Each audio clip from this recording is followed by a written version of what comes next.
bom dia a todos. O nosso assunto hoje será área entre curvas.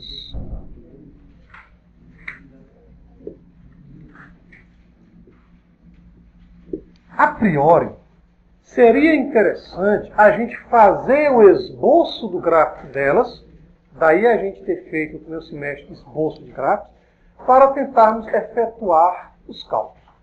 O primeiro exemplo que eu vou apresentar aqui, vou fazer o esboço do gráfico. Só que a gente depois vai argumentar que não é obrigado fazer o esboço do gráfico para encontrarmos aquilo que a gente está querendo. Tá certo? Ou seja, o gráfico é interessante? É, mas não é essencial. Tá bom? Então a gente já viu que uma interpretação da integral definida é que ela é a área de uma curva. Tá certo? É a área de uma região. Então nós já sabemos, se nós tivermos uma certa região, só que agora nós vamos liberar um pouco mais. Em vez de ficar restritos ao primeiro quadrante, e foi que a gente fez aqueles cálculos todos para evitar um abuso dos sinais, a gente pode pegar o nosso A sendo um valor negativo. Não tem problema nenhum. Tá certo?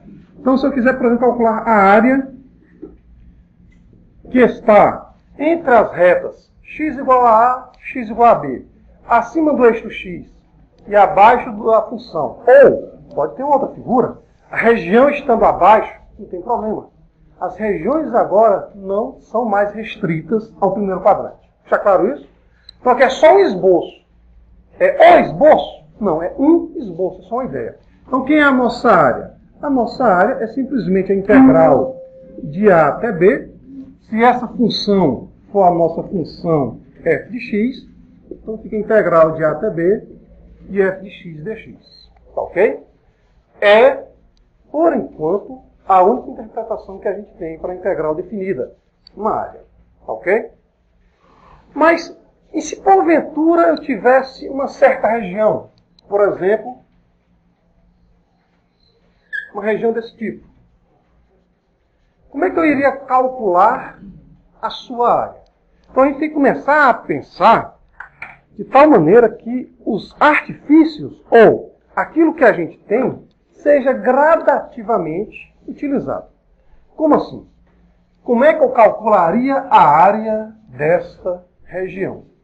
Ora, repare, em algum momento a gente disse que o eixo do x e o eixo dos y tem que estar numa posição pré-determinada?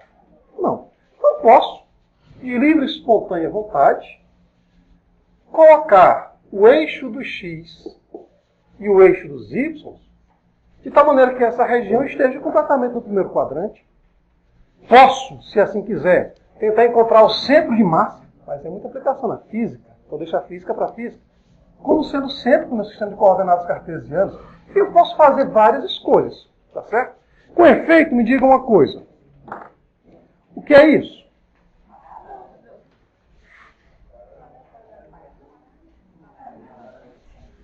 O que a gente está fazendo, repare, se eu deixar a base dele paralela ao piso, então eu estou indo para a direita, para a esquerda, operações no plano.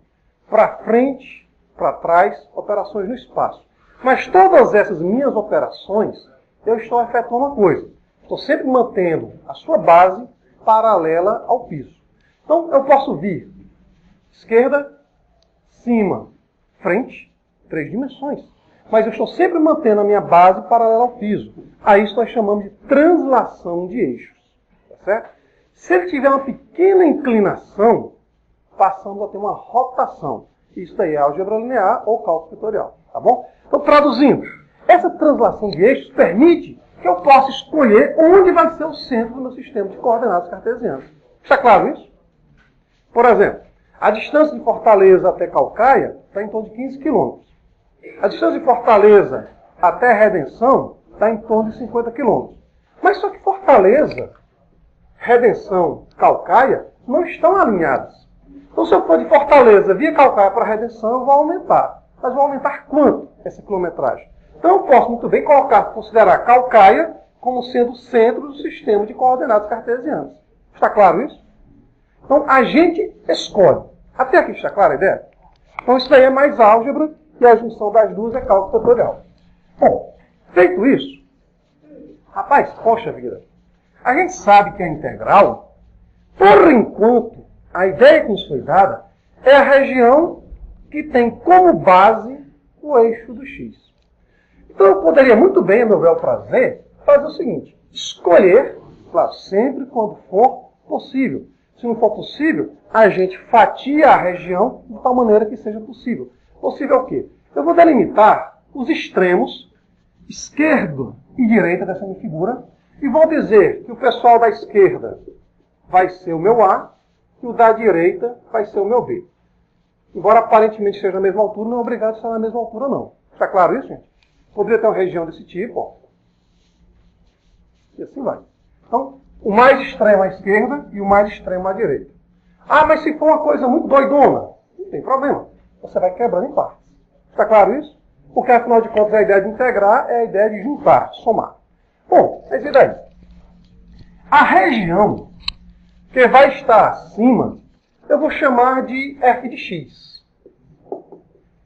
E essa região que ficou abaixo, aqui rachureada, vou chamá-la de g de x. Tá ok? Está claro até aqui a ideia? Pois bem, vamos lá. Então essa região que está acima, eu tenho condições de encontrar sua área de acordo com a integral. Como? Repara que a sua base é o eixo do x. Então essa primeira região, o todo, a área dela eu vou chamar de A1. Vai ser a integral de A até B de f de x dx. Tá ok? Essa região de baixo, que estamos chamando de G, concorda comigo que também dá para calcular sua área? Então vamos chamar essa área de A2, que vai ser a integral de A até B de g de x dx. Então quem é a área que eu quero? Bom, vamos pensar um pouquinho. Vamos supor que de repente vocês queiram fazer uma boa ação para a universidade e queiram pintar essa sala. Vamos pensar então em pintar essa parede. Como é que vocês procederiam para calcular a área a ser pintada dessa parede? Mas é como a gente está em economia, do ponto de vista não da economia de disciplina, mas economia de dinheiro mesmo, se eu vou colocar o quadro branco nessa parede, faz sentido eu pintar lá atrás? Ora, se a gente tiver recurso só branco, é até ideal que a gente pinte atrás. Mas no nosso caso, eu não vou pintar o quadro branco. Então como é que eu procedo para encontrar a área de fato dessa parede a ser pintada? A área da parede vezes do quadro. Estamos interessados nessa área.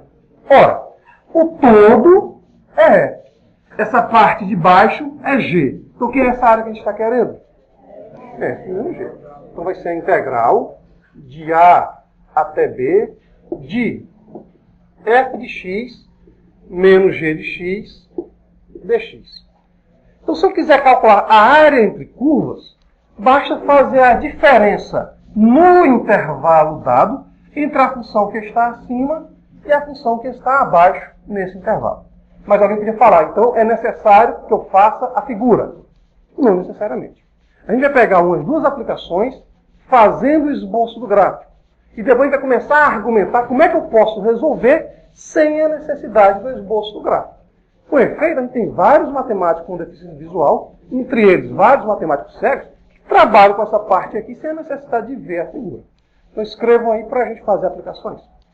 Então a primeira questão, a primeira questão de hoje, que no caso é a 9ª questão do nosso trabalho, diz o seguinte: item A. Encontre a área entre as curvas y igual a x ao quadrado e x igual a y ao quadrado. Repara, a gente falou aí quem é F, quem é G? Não, vai ser consequência. Consequência de quê? Vamos lá. Então, primeiro de tudo, vamos fazer um esboço do gráfico, tá certo? Lembrando que, já argumentando ou citando o Pequeno Príncipe, o essencial é invisível aos olhos. Então a gente vai fazer a figura para fortalecer as nossas argumentações, mas as figuras serão, ao pouco, retiradas. Tá ok? Então vocês já imaginaram, por exemplo, a função de 3 dimensões? Não, dá para a gente imaginar. Largura, altura e comprimento. 4 dimensões? Dá para até ter uma ideia, com o tempo sendo a quarta variável. Ou pelo contrário. Né? Tem gente que faz assim com a quarta variável. Quinta, 5 dimensões, dá para imaginar? Eu posso imaginar uma função com 5 variáveis. andar, por exemplo, de bicicleta. Você tem a variável equilíbrio, você tem a variável atrito dos pneus, você tem a variável velocidade, que no caso está atrelada às catracas, você tem a velocidade, a variável guidão, então você tem várias variáveis. Agora, imaginar 5 dimensões, 8 dimensões, lembrar que o Miri Lopes acho que fechou, não foi? Miri Lopes Hospital, se alguém sabe aqui, psiquiatra. Então, não recomendo vocês imaginarem. Mas isso não nos impede de operar em 5 dimensões, 10 dimensões. Se os meninos da álgebra tiverem tempo, vão chegar numa função de R26 em R26, que é chamada decodificação de palavras. Como assim? Nosso alfabeto tem quantas letras? 26. Então, para você decodificar uma palavra, você vai ter R26 em R26. Tem que a gente aproveita, às vezes, para fazer de 28 em 28, porque a gente insere o espaço em branco e o vazio, tá certo? Mas isso aí é álgebra. Então, traduzindo, a figura não é necessária. O que é interessante é a argumentação. Daí, na citação da álgebra, ser interessante uma coisa chamada produto interno. Por que produto interno? Bem, se tem produto interno, não é produto interno bruto não, tá? Para não confundir com a economia. Por que produto interno? Porque são operações dentro de uma região. Ao contrário do produto externo, que você vai externar, como calcular uma área, calcular um volume. Tá certo? Então vamos lá. Y igual a x ao quadrado. Vamos começar com essa, que é o nosso ápice, isto é, a nossa operação mais básica. Essa função, ela é o quê? Não, esquece o jeito. Desculpa, tá lá. Essa função, ela é o quê? É uma parábola, uma cúbica? Como é que é o gráfico dela? Uma parábola. Então, repare, estou optando pegar essa função e escrevê-la dessa maneira, porque as outras a gente ia gastar um tempinho extra. Fazendo derivada primeira, para saber onde ela cresce, onde ela decresce. Derivada segunda, para saber o tipo de concavidade, e assim por diante. Assíntotas e assim vai. Então, no nosso caso, já conhecemos o gráfico, fazemos isso daqui. Bom, mas espera aí. Como é que vai ser então x igual a y ao quadrado? Vocês concordam comigo que x igual a y ao quadrado é como se x permutasse com y em relação a essa equação anterior? É como se o x permutasse com o y. É como se o x trocasse de posição com o y. Ora, se o x troca de posição com o y, é como se eu estivesse fazendo uma rotação de 90 graus. Traduzindo, essa boquinha vai fazer este movimento. Certo? Essa boquinha vai ter esse movimento.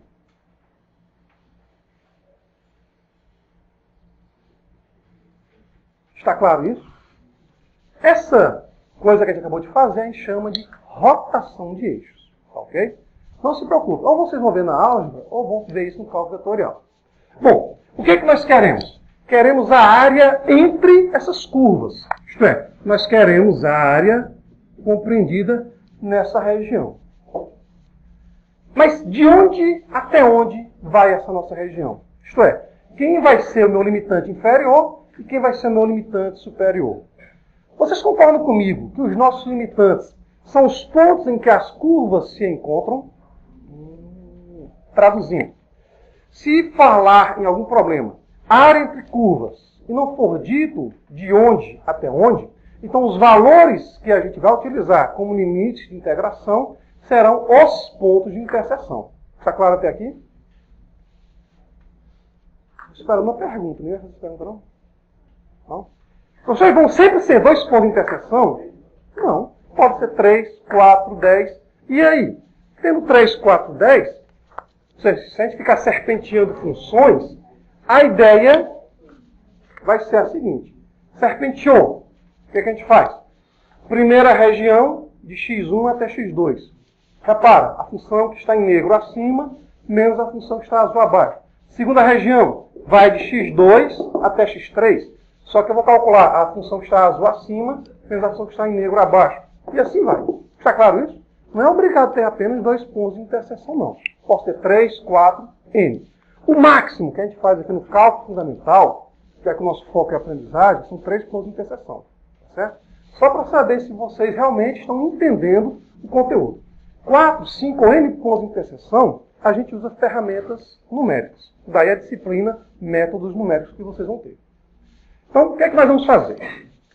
Então, sempre que falar área entre curvas e não for dito de onde até onde, a primeira coisa a ser feita é obter os pontos de interseção.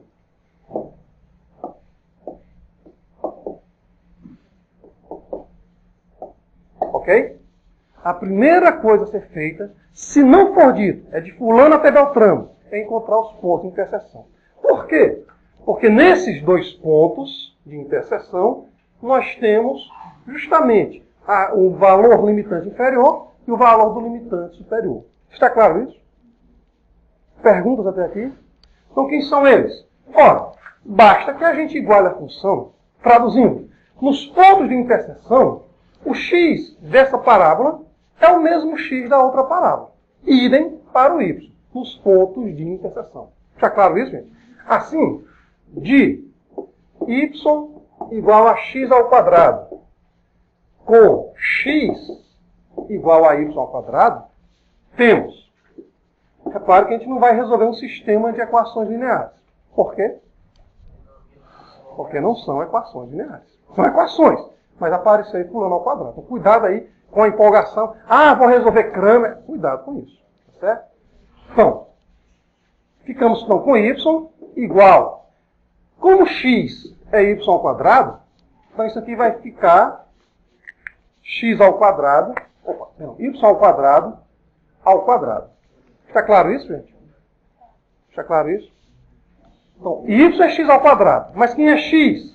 Y ao quadrado. Rápido para perceber isso? Ora, então a gente fica com y igual a y à quarta. Por conseguinte, y à quarta menos y é igual a zero. Lembrando, estamos com variável real ou variável complexa? Real. Cálculo fundamental e cálculo vetorial é variável real. Tá certo?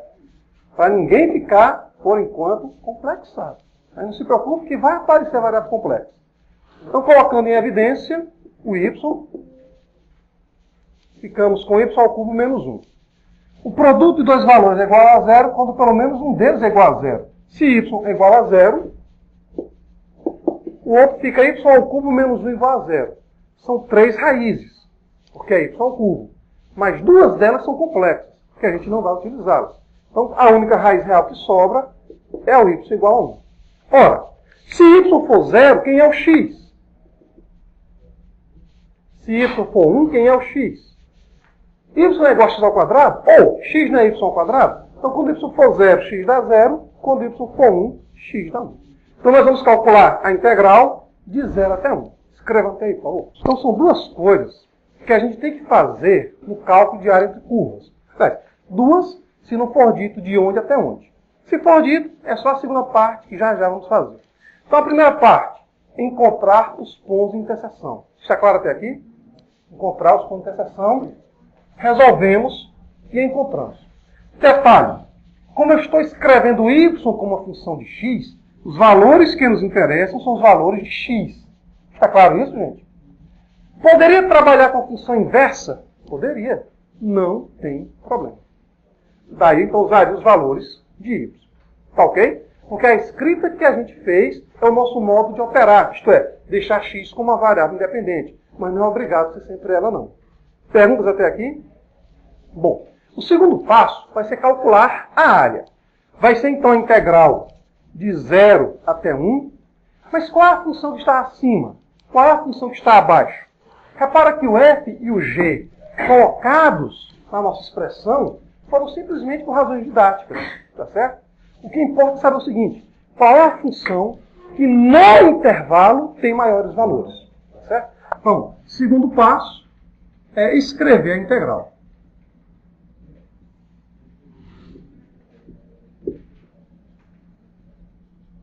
Então, nós vamos ter a integral de 0 até 1.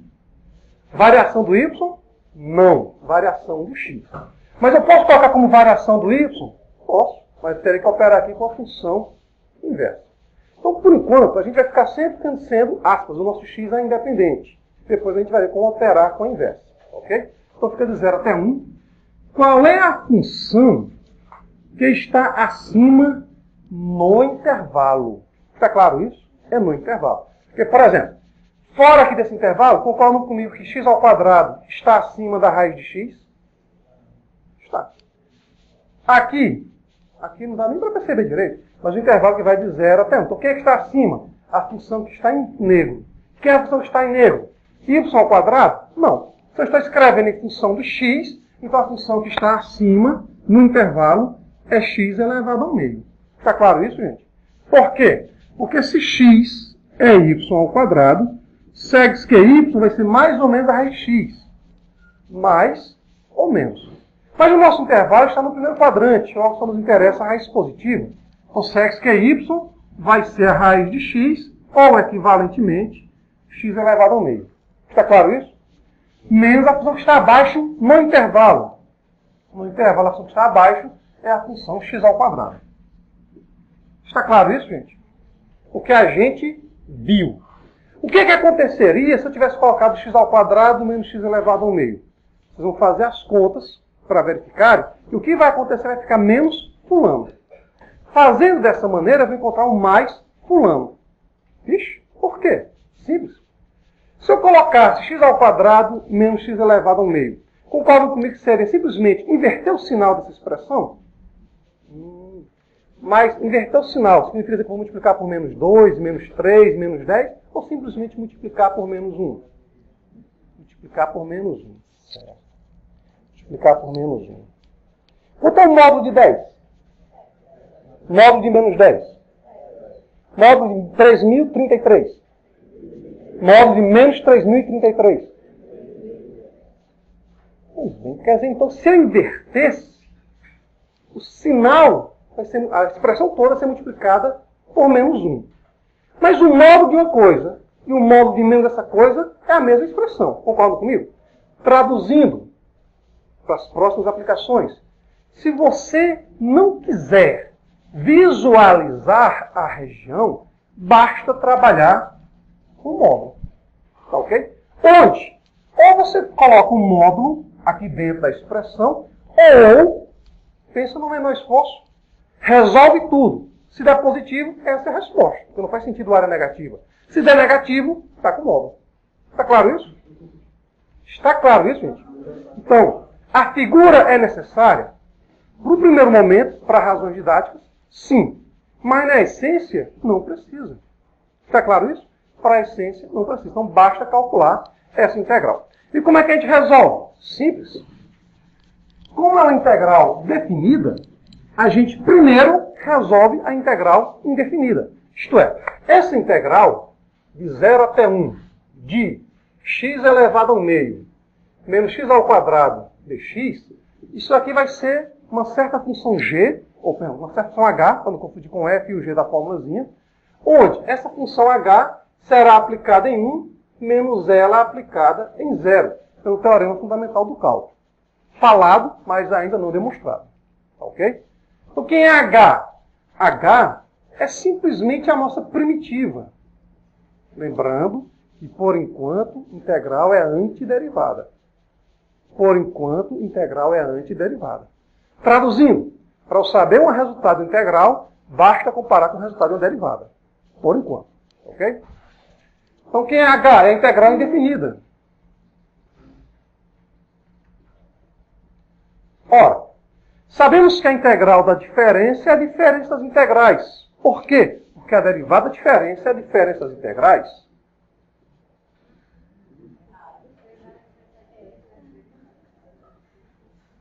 Foi tão rápido que nem sei o que eu falei. Tá bom, é porque eu já está me escurrando. Importante é o seguinte, separe as integrais. Se quiser. Se não quiser, vai direto. Como assim? Em ambas, temos a regra da potência. Concordam comigo? O expoente é diferente de menos 1. Então, vamos ficar x elevado ao meio mais 1 sobre 1 meio mais 1. Aí viria uma constante C1. A constante C1 com a constante C2 vamos chamar de C. Que a gente já falou para vocês que para a integral definida, não interessa. Tá certo? Embora ela exista.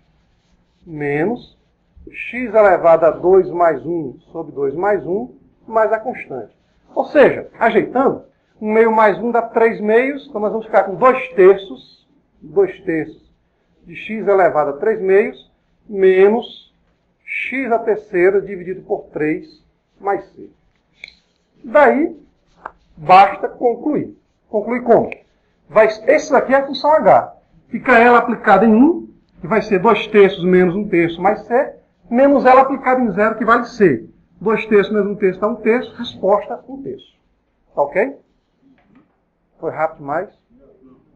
Então, fechamento é com vocês. Como assim fechamento?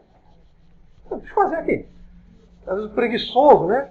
A gente economiza na escrita, mas não economiza no raciocínio. Então, importante maior é raciocínio. Então, isso aqui é o H. Está claro isso? Isso aqui é a função H.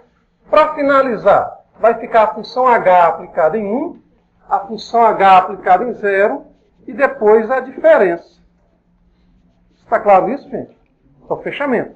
Então, ficamos 1 elevado a 3 meios dá 1, vezes 2/3, então dá 2/3, menos 1 ao cubo, fica 1/3 mais c, ou seja, fica 1/3 mais c, e o h de 0 fica 0 menos 0 mais c. Fazendo a diferença, resposta 1/3. 1/3 o quê? 1/3 unidade de área. Metro quadrado, centímetro quadrado, quilômetro quadrado, depende do contexto. Está claro isso? De novo, pessoal, eu posso desconsiderar a constante nas integrais? Não. Na integral definida, pode, mas na integral de um modo geral, não. Por quê? Porque a constante ela é essencial no momento que estamos fazendo uma modelagem. Entendendo? Vamos supor que aqui no açude de Santo Anastácio, a gente quer saber o grau de eutrofização desse açude. Sabe o que é eutrofização? Ah, beleza. Então o que a gente faz? Para ser um estudo sério, né, que vai ficar rindo lá no momento do sol, acaba pleno meio-dia, tomando sol no cuco, fica lá, não, calma. Para ser um estudo sério, tem que ter estudo de campo. Engenharia feita só dentro de laboratório, só se for engenharia química ou outra engenharia. Na prática, a gente tem que ir para a prática. Está claro isso? Então, supor que a gente faça um levantamento e a gente consiga determinar, por obra do destino, todos os afluentes de esgoto lá no açude. Consiga. Supor que a gente consiga fazer isso. Então, a gente vai fazer o grau de eutrofização hoje. Daqui a 15 dias, vamos supor que tenha dado chuva forte em Fortaleza, que hoje não dá mais para prever quase nada, né? Aí a gente vai fazer de novo um estudo para saber como é que está o grau de eutrofização.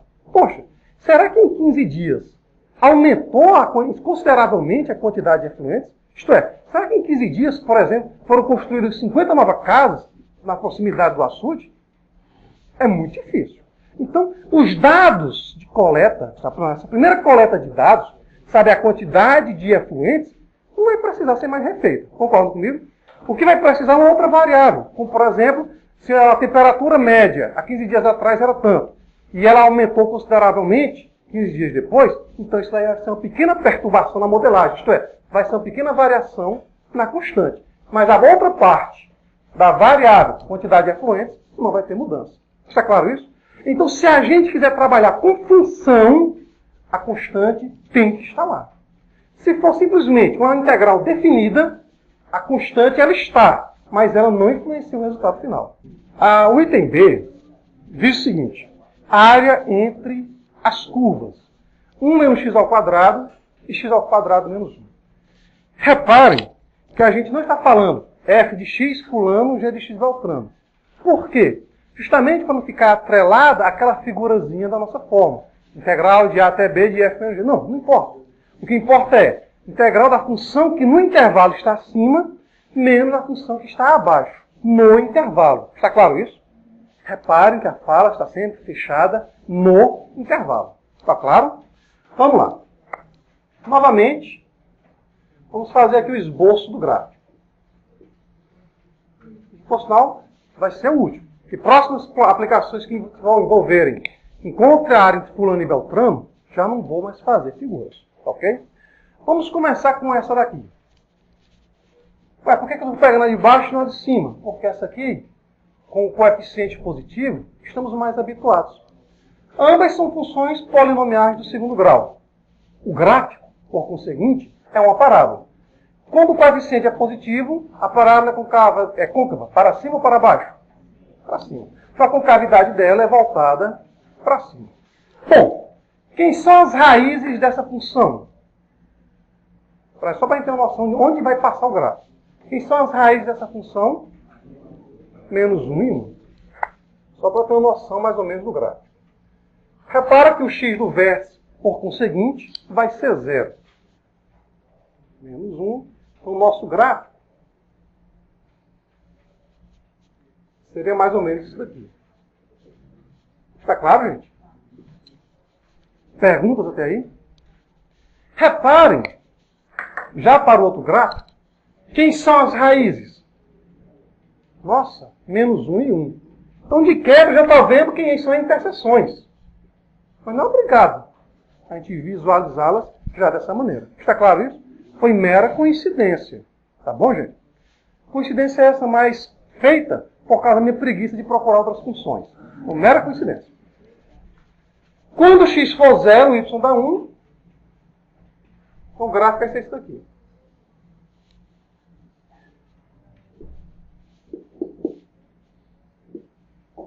Repare que para fora do intervalo, menos 1 e 1, a função x ao quadrado menos 1 assume valores maiores que a função 1 menos x ao quadrado. Mas é isso que me interessa? Não. O que me interessa é a região dentro do intervalo. Que, por sinal, figura feita à mão ficou mal feita. Mas a ideia básica é, como ambas são funções polinomiais de segundo grau, eu tenho aqui uma simetria. Está claro isso, gente? Tem uma simetria. Mas não importa, a gente vai fazer o cálculo geral. Bom, então o que seria a primeira coisa a fazer? Encontrar os pontos de interseção. Repare que o gráfico já nos forneceu isso daí. E se eu não tivesse feito o gráfico, bastava pegar x2 menos 1 e igualar 1 menos x2. Está claro isso? Precisa que faça esse cálculo? Nesse caso, não precisa, porque a gente já viu o gráfico. Está claro, gente? Mas se não tivéssemos feito o gráfico, bastava igualar as duas funções. Ok? Bastava igualar as duas funções. Então, item 1, ok. Ficamos com x igual a menos 1 e x igual a 1 como sendo os pontos de interseção. Ora, item 2, escrever a nossa integral. Então, ela vai ser de menos 1 até mais 1. Lembrando, eu poderia usar simetrias? Poderia. Calcular só a integral de 0 até 1 e o resultado multiplicar por 2. Mas vamos, por enquanto, fazer o cálculo direto. Tá certo? Isso, que é a variação do x. Tá certo? Variação do x. Bom, qual é a função que está acima? No intervalo, é 1 menos x ao quadrado. Se eu tivesse me esquecido disso, e tivesse colocado x2 menos 1, então ao fazer a diferença x2 menos 1, menos 1 menos x2, o resultado final seria negativo. Logo, bastava colocar o módulo. Está claro isso? Mas agora vamos responder a pergunta. E se eu não quiser colocar o módulo, já quiser organizar a minha integral, de tal maneira que o resultado seja positivo, e eu não queira fazer o esboço do gráfico? Simples. Como as funções são contínuas, o que são funções contínuas, grosseiramente falando mesmo? Não tem buracos. Né? Então, como as funções são contínuas, a ideia básica, liga aí, vou responder a tua pergunta agora. A ideia básica é, escolha um valor, por causa da continuidade, dentro do intervalo. Então, entre menos 1 e 1, escolha um valor. 0. Quem é maior? 0 ao quadrado menos 1, que dá menos 1, ou 1 menos 0 ao quadrado, que dá 1? Mais 1. É isso? Então, essa daqui, dentro do intervalo, qualquer valor que você escolher, vai sempre ser maior do que essa daqui. Lembrando que nós temos um processo formal. Seja x entre menos 1 e 1, a gente fazer tudo aquele procedimento que a gente fez lá no cálculo de limites laterais. Estou tendo agora a utilidade daqueles limites laterais lá no início do ano. É isso daqui. Se você olhar o ponto de vista formal. Então a ideia básica é, escolha um valor dentro do intervalo. Aplique esse valor nas funções. Aquela que tiver o maior valor é a função que vai ficar acima. Tá certo? Mas note, é um cálculo extra. É um raciocínio extra. Para que eu vou perder tempo com isso daqui? A não ser, claro, que eu quero fazer uma coisa didática, fazer uma questãozinha bem organizada. Se não, é fulano menos Beltrano. Faz as contas entre o fulano e o Beltrano. Se der negativo, aplica o módulo. A não ser, claro, que vocês errem nas contas. Fazendo tudo certo, basta aplicar o módulo. Detalhe, tem outra pergunta que ninguém fez. Mas como a gente ainda vai ver esse problema mais adiante, E se eu tivesse 3 funções? Separaríamos 2 a 2. 4 funções? Separaríamos em grupos de 2 em 2. Está claro isso? Mas não se preocupe, que por enquanto, com razões didáticas, vai ficar só com 2 funções. Por enquanto. Então, qual é a função que está acima? Ora, a função que está acima, pelo que a gente vê no gráfico, é 1x ao quadrado. Menos a função que está abaixo. Pelo que estamos vendo no gráfico, é a função x ao quadrado menos 1. De novo, vou no escuro. Coloco x ao quadrado menos 1, menos 1 menos x ao quadrado. Qual vai ser o resultado final? Vai ser negativo. Aí basta ficar um monte. Está claro isso? Então isso daqui vai ser uma certa função h aplicada em 1, menos a função h aplicada em menos 1. Tá certo? Então, a gente fez tudo isso daqui. Está claro o que vai ser a minha função h? Detalhe, eu vou colocar aqui um asterisco e vou deixar para vocês depois verificarem que, de fato, h vai ser essa função. Que função? 1 menos com menos, mais. 1 mais 1 fica 2. Eu fiquei integral de 2 dx. 2 é para fora. Integral de dx dá x.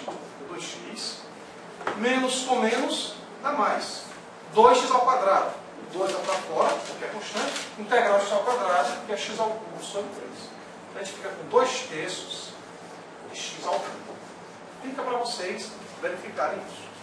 Ok? Então, chegamos agora a algumas das aplicações das áreas em curso. Porque o nosso foco aqui é só chegar a dizer, calcula a integral de fulano até Beltrano. Para que isso?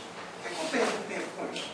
Então, algumas das principais aplicações que a gente tem a nível de cálculo fundamental são excedente do produtor, excedente do consumidor. Você vai dizer, poxa, não está nem no curso de economia, mas nós vamos ter uma disciplina de engenharia econômica. Para que serve essa disciplina no meu curso? Bom, cada coordenador de curso deve dizer isso para vocês. Para que serve? Do ponto de vista geral, enquanto engenheiro, eu vou construir algo, vou fazer alguma coisa. Mas para construir algo, vou fazer alguma coisa, eu vou precisar de um material. Seja na engenharia civil, seja na engenharia metalúrgica, seja na engenharia, enfim, seja qual for a engenharia, eu preciso de um tipo de material. Se esse material estiver escasso no mercado, o que vai tender a acontecer com o valor final do meu produto? Vai ficar muito alto. Então, o pessoal diz, por que eu não faço casas de vidro para aproveitar a luz solar, essas coisas todas? Pode. Mas tem a questão da temperatura, mas também a questão do próprio material. Casas de vidro, será que eu posso fazer casas de vidros, ou então apartamentos, 10, 15 andares? Poder pode, mas se vai durar é outra história. Tá certo? Então, o tipo de material, se ele é ou não é escasso, vai influenciar no valor daquilo que a gente vai fazer. Já apresentei até para vocês aqui a ideia da bengala longa. O alumínio só é utilizado até hoje porque ele a gente tem em larga escala. Então, barateia o tipo de material que a gente usa. Mas se eu tivesse bengala longas com outros tipos de materiais, principalmente com algumas ligas leves que estão sendo testadas lá na Europa, seria bem melhor até para a pessoa com deficiência visual. No momento que a gente faz o toque com a bengala, a sensibilidade fica melhor. Só que tem um problema. Qual é o problema? Esse material que está sendo testado ele é bem mais caro que o alumínio. Todo mundo vai poder bancar? Não vai. A gente está desenvolvendo aqui na UFC, em parceria com outros institutos, uma calculadora científica adaptada para a deficiência visual. Já existe no mercado? Já existe. Mas qual é o nosso diferencial? O nosso diferencial é que no momento que você faz a teclagem lá na calculadora, vai perguntar. Tem uma de voz, o que você deseja? A gente fez Ctrl+C, Ctrl+V e diz o seguinte, o que você precisa? Basicamente, você Ctrl+V. Aí você, no seu comando de voz, vai dizer calculadora científica ou calculadora financeira. Nem que a gente está querendo algo mais. Ela vai dizer assim, se você precisa trabalhar com calculadora financeira, vai reduzir essa fala, tecle asterisco. Se deseja trabalhar com calculadora científica, jogo da velha. Você vai lá, científico, jogo da velha. Qual função queres trabalhar? Trigonométrica, jogo da velha, esses são os comandos. O que está sendo caro para a gente esse projeto? É esse sintetizador de voz. Para você colocar uma coisinha pequena, para o celular fazer uma gravação é fácil. Mas para colocar uma coisa sintética, uma coisinha pequena, é muito caro até agora. Está em torno de R$2.000. Você vai dizer, mas tem notebook, menos disso. Poxa, então, se eu vou olhar para um notebook, por que a gente não faz um projeto da calculadora? Então, como a gente fechou uma parceria para a calculadora, a gente tem que pensar naquilo que está sendo usado para esse tipo de calculadora. Tá claro? Bem que também tem um diferencial dessa calculadora. Ela é calculadora, não é instrumento de cálculo. Tá certo? Porque uma coisa é você pegar funções e sair digitando os valores. Ela vai fazer o cálculo a partir do que você fizer o comando de voz. Tá certo? Então, só que qual é o nosso problema? O material está caro. Quem é que quer patrocinar esse longa escala? Ninguém quer. Mas já disseram, quando a gente fizer R$1.000, só Deus sabe como é que a gente vai conseguir chegar nisso, aí eles patrocinam. Se não, fica só no campo das ideias. Bom, vamos voltar para cá. Aplicações que envolvem áreas. Ora, quando a gente, vou aproveitando isso aí para fazer o gancho que eu vou falar agora. Esse projeto, a gente fez alguns anos atrás no seguinte, poxa, uma calculadora para pessoa com deficiência visual. Foi refusado. Aí tudo bem, ficou meio chateado. Mas quer saber uma coisa? Como eu sou de cabeça dura, vou pegar o mesmo projeto lá no Word, tirei deficiência visual e coloquei terceira idade. Adivinha o que aconteceu? O projeto está aprovado. Mas por quê? Enquanto colocar deficiência visual, a probabilidade de alguém com deficiência visual que venha se comprar é muito pequena. Mas, ao colocarmos terceira idade, falando dos benefícios, poxa, você não vai precisar ficar vendo, não vai precisar fazer os cálculos, ela fará o cálculo com você. E sem falar que o Brasil está se tornando um país de pessoas idosas. Hoje está em torno de 7,5%, dados do IBGE. Daqui a uns 20 anos, se não for memória, a gente está em torno de 12,5%. Poxa, 12,5% do mercado é uma boa fatia. É bem diferente de ficar só com 1,5%. Tá certo? Então, mas como é que eu chego nessas porcentagens? Aí existe uma chamada função densidade de probabilidade. Então está aí uma aplicaçãozinha do cálculo de áreas, estatística. Outras aplicações que nós vamos ter, que a gente vai ver já já, é o excedente do consumidor e o excedente do produtor. Tá certo? Então, como isso é mais engenharia econômica, eu vou deixar o pessoal da engenharia econômica, ou os economistas que falar sobre isso. Se não, vamos lá. Questão 9 desse TD. Sob certas condições econômicas, o ganho total do consumidor é representado pela área debaixo da curva de demanda e acima da reta Y igual a Y0. Esta área é designada por Marshall como excedente do consumidor e é calculada pela seguinte integral. Mas eu vou fazer o seguinte, eu vou justificar para vocês de onde vem a fórmula. Porque se vocês olharem para a questão 4, vocês vão reparar que as fórmulas são bem parecidas. Se você comparar a fórmula do excedente do consumidor da questão 9 com a fórmula do excedente do produtor da questão 4, elas são bem parecidas. Então o que é que a gente pede? A gente pede que vocês entendam de onde ela vem. Então, em geral, primeiro, faz sentido a gente produzir, ou melhor falando, consumir, né? Isso aqui é consumidor. Faz sentido consumir menos 3 litros de água por dia? Você vai perdendo água. Mas consumir menos 3 litros de água, você não consome. Então, a gente trabalha com variáveis positivas. Tá certo? Na economia, a gente trabalha com variáveis positivas. O que é que nós temos? Em geral, as funções de demanda e as funções de consumo são funções polinomiais do segundo grau. Por quê? Nós vamos ver aqui no final da nossa disciplina o chamado polinômio de Taylor. O polinômio de Taylor, que é um link que a gente tem com a álgebra linear. Porque o polinômio de Taylor diz que quase todas as funções, sob dadas condições, viram polinômios. A função seno tem um polinômio atrelado a ela, a função cosseno tem um polinômio, a função logarítmica tem um polinômio, e assim por diante.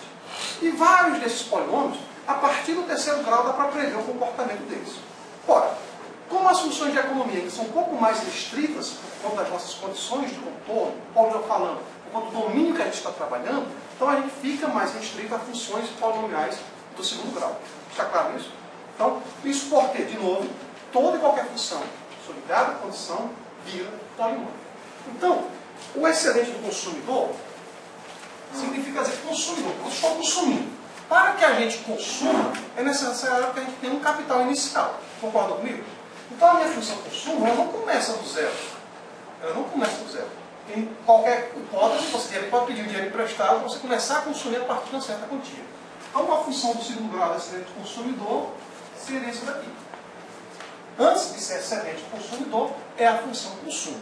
Está claro isso? Quanto mais você tiver, em teoria, mais você vai consumir. Em teoria. Está claro, gente? Em teoria. Bom, acontece que os produtos e os bens de consumo, eles são limitados. Isto é, eu não posso consumir sempre. Eu tenho um fator limitante. A esse fator limitante, vamos chamar como sendo y índice zero. Ok? Então, se eu chamar y índice zero, chama função, então o gráfico y igual a y0, seria o meu fator limitante. Ou seja, posso consumir? Posso. Mas posso consumir até aqui. Está claro? Para evitar, de repente, o excesso de peso ou o excesso de gorduras no orçamento. Essa letra parte, isso aqui é o meu excesso. Ora, seja então x índice zero, o valor obtido na interseção da reta y igual a y0 com a função y igual a f de x. Ok? Ora, estamos interessados no cálculo desta área. Eu estou falando a essência do cálculo todo. Aqui as bolas. Bom? Onde está a prova do campo? Só olha para onde eu estou chegando. Estou falando, desculpa, é a questão 4, foi o que eu peguei lá. Ele está falando para o excedente do produtor, desculpa. Tá certo? Porque o raciocínio vai ser parecido com esse consumidor. Eu estou olhando para a questão 4, para aproveitar a figura. Questão 4, excedente do produtor. Então, se ele está produzindo, desculpa, tá certo? Está produzindo o consumo, ele está diminuindo a renda, não é isso? Ele está produzindo, o X é a valor da produção, então ele está produzindo, aí vai ter um limite máximo de produção. Está claro até aqui? Então, nós queremos a área dessa região. Ora, como é que eu calculo a área dessa região? Vai ser, então, a área dessa primeira expressão menos a área dessa curva. Concorda comigo? Mas essa primeira região, o que é que ela é? Retângulo. E qual é a área do retângulo? x0, base, vezes y0, que é a altura. Menos a área dessa regiãozinha aqui. Que área é essa? Vai ser a integral de 0 até x0, que é f de x dx. Então, o x0 e o y0 que aparece aí, não é aquilo não. É simplesmente essa nossa área. Está claro isso? Então, se der fala excedente do consumidor, coloca excedente do produtor, que está produzindo.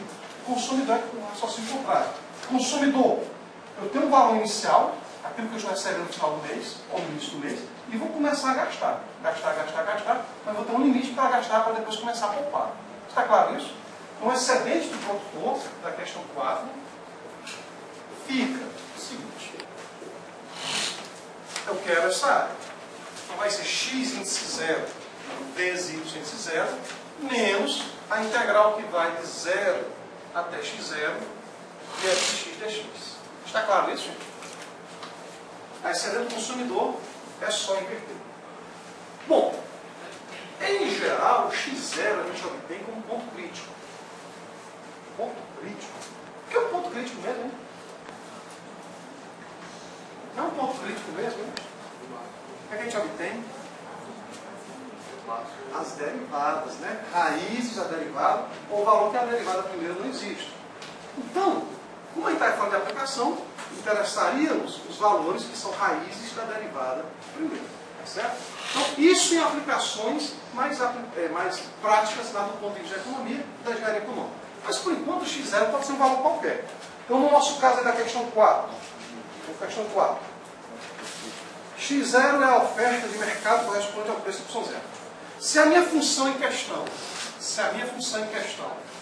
é x mais 2 ao quadrado e o preço de mercado y0 é igual a 25, quem é o excedente do meu produtor?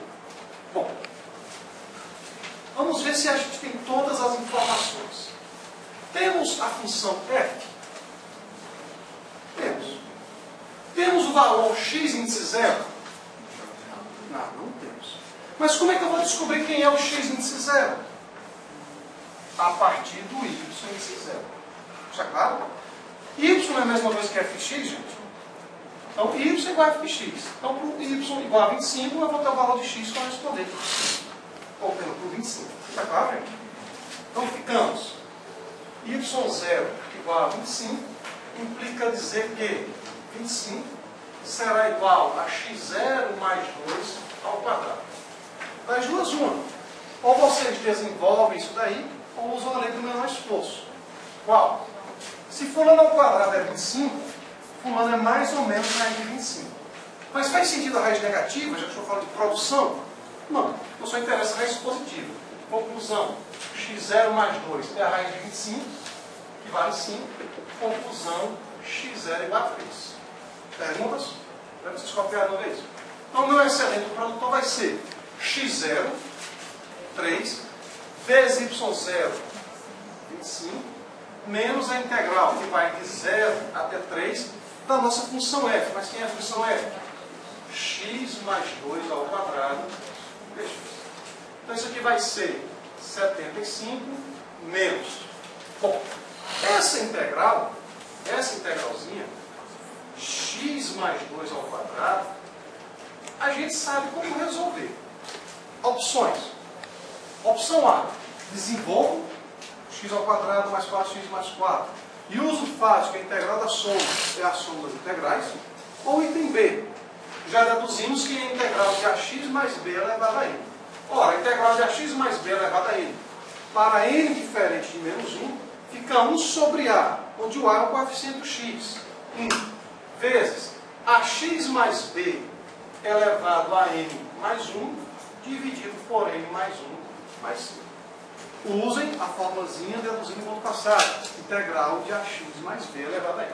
Ou seja, ajeitando, ficamos com x mais 2 ao cubo sobre 3 mais c. Aí é só aplicar isso aqui em 3, aplicar isso aqui em 0, fazer a diferença e faz o fechamento. Então, questão 9 é o excedente do consumidor.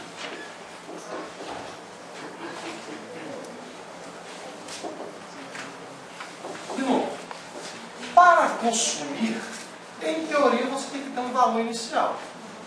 Mesmo que você não tenha esse dinheiro seu, você pode pedir emprestado, parece que serve os bancos. Na teoria. Ele está falando no campo da teoria, tá certo? Então, qual é a ideia básica? De novo, vamos trabalhar com funções polinomiais do segundo grau.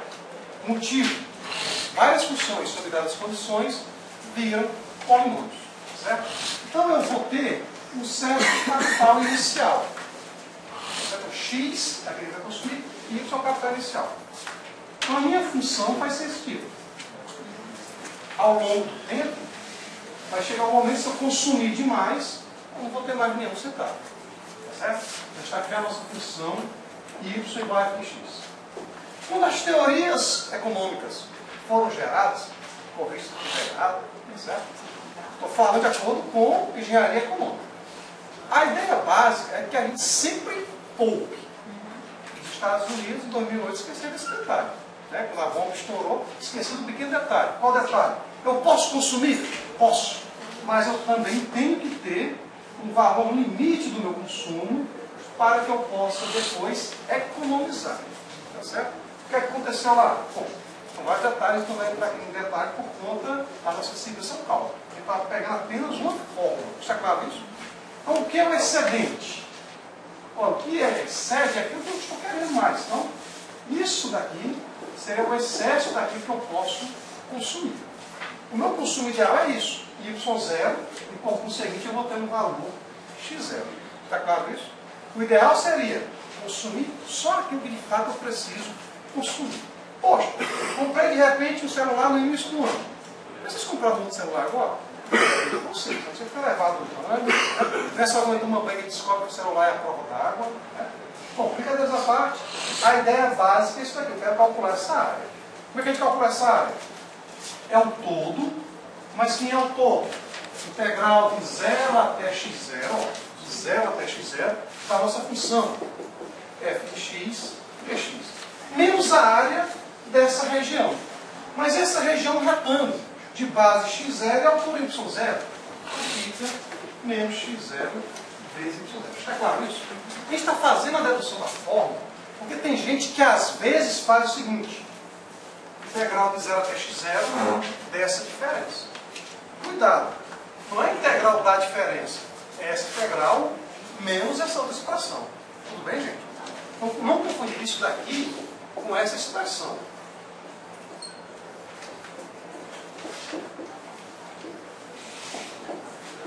Está claro? Não confundir. Então, se tivesse que fazer diferença, colocaríamos os parênteses.